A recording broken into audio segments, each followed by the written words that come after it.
Well, good morning, guys. Brett, Swafford Homestead. We started another little project.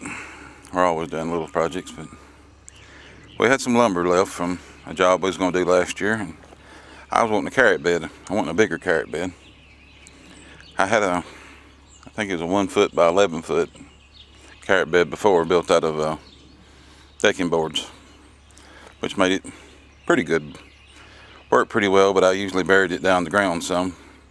Help keep it from drying out because it was so small. We had some 2x12s left from a job that we didn't finish. I decided to cut a couple of them up and make me a box. I built a 2 foot by 10 foot box this time, almost doubling my carrot business. We try to grow a few carrots. We're not just crazy about them. I like a good fresh carrot. Cindy likes them alright fresh, but she won't eat them cooked. I like them cooked. I grow enough for me and a few for her. We're going to try to step it up this year and have some more fresh ones, have some varieties. Might throw some radishes in here too, I don't know. I'd like to have some radishes too. But anyway, back to the box. It's 2x12, it's 10 foot long, 2 foot wide. I put the weed block in the bottom of it. It actually says weed block. I'm putting wood chips in the bottom. They've been cutting trees on the power lines around here, looking for places to dump wood chips, and I told them it was more than fine to dump me a load. I knew what I could do with them. This is one of the uses we're going to use it for, so I guess this is one of those handy tips, you know. It's kind of like hugelkultur, where you put the sticks and the limbs and stuff down the bottom. But these are wood chips and small twigs and limbs. I line the bottom a couple inches deep. Don't really measure it, just kind of completely line the bottom with it. It helps hold the weed fabric down. It's still pretty strong with acid, so it keeps anything from growing in it for a while. But I put the dirt on top. I'm going to plant everything up high. It won't mess with what's growing on top because the water, of course, is going to leach down, and the strong acids out of these wood chips will stay down low. But it'll eventually break down. I mean, it's going to be like wood. It should break down quicker being chipped. I got my wood chips laid out. I'm starting to dig in my compost. It looks like some really good stuff.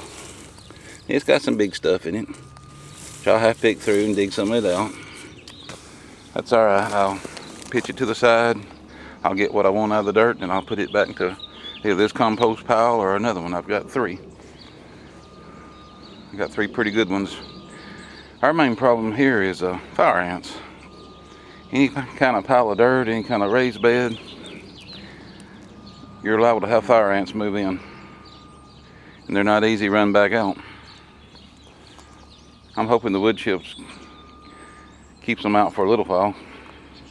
I know once they start breaking down, they'll probably like it, but I hadn't had any problem with them getting in the fresh wood chips. These compost piles, you got to constantly run fire ants out, or you'll have big mounds in no time. I'm going to fill this box mostly full of this compost pile.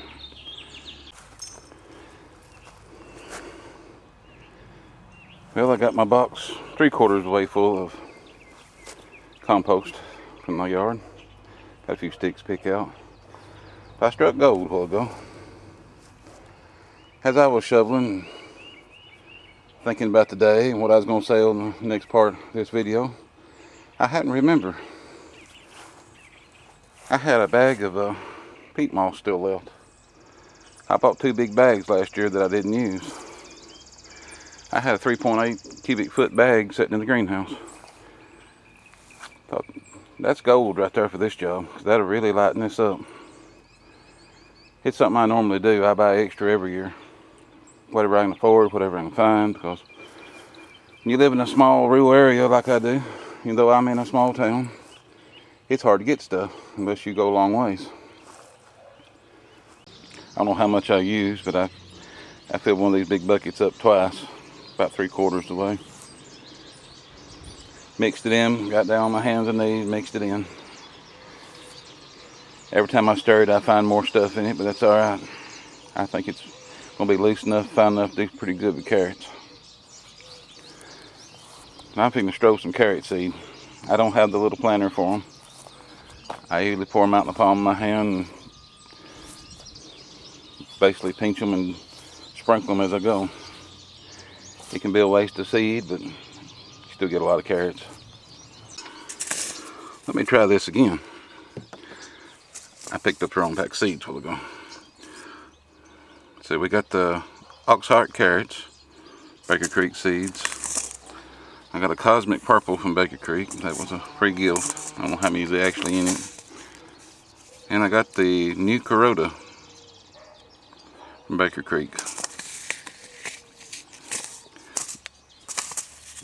I know two of these are small. I'm thinking the Cosmic Purple is probably a larger carrot. I don't see exactly what it says. I was looking to see how long of a carrot it makes, but I know these two are shorter carrots. The Oxheart don't get very long at all. You can see the picture of the little girl holding them. As far as I know from Baker Creek, they take actual pictures of their vegetables. This should be a short one, like a half size. I'm gonna put some seeds in the ground. We'll cover them up. I gotta add to this story a little bit. There wasn't very many in the purple carrots, so I went back and got this pack of Chantney Red Cores. I'm gonna have multicolored ones. There was 800 seeds in this pack. There was 800 in the Corota pack. There wasn't but 300 in the Oxheart, and I don't know what was in the purple one, but probably about the same. That sounds like a lot of seeds, but I spread that over this box, and you're lucky to spot seeds.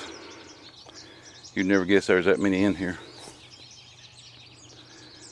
And some of them will come up, and some of them won't. Some of them wait months. I pulled carrots just the other day. I'm fixing to do a weigh-in here next video or two. I planted last year. They didn't come up to the fall, and they grew all winter. I got 4 or 5 pretty good sized half-long carrots. I'm going to top this with, I get to lay down here, the Expert Gardener potting mix. Just because it's got perlite or vermiculite one in it, and it's real light and fluffy. It's something to kind of cover it and help hold moisture. I don't want a real thick cover until they start growing. I want to be able to push through. Once they start growing, that's probably when I'll add the fertilizer, because I know this compost is bound to have some pretty good nutrients to it already. Well, we're down to the final product. I've got them covered with the potting mix. I got it wet down. Nice and fluffy soil. You can see it sunk as soon as I hit it with water. Here in a week or two, we should see some tiny carrots starting to pop through. We got some cold weather coming, so I'm probably have to cover it if they do pop up. But you know, it's gonna. You got a chance of frost all the way up to last year, the middle of May here. I hope you enjoyed the video. Y'all have a good week. Grow lots of stuff. God bless.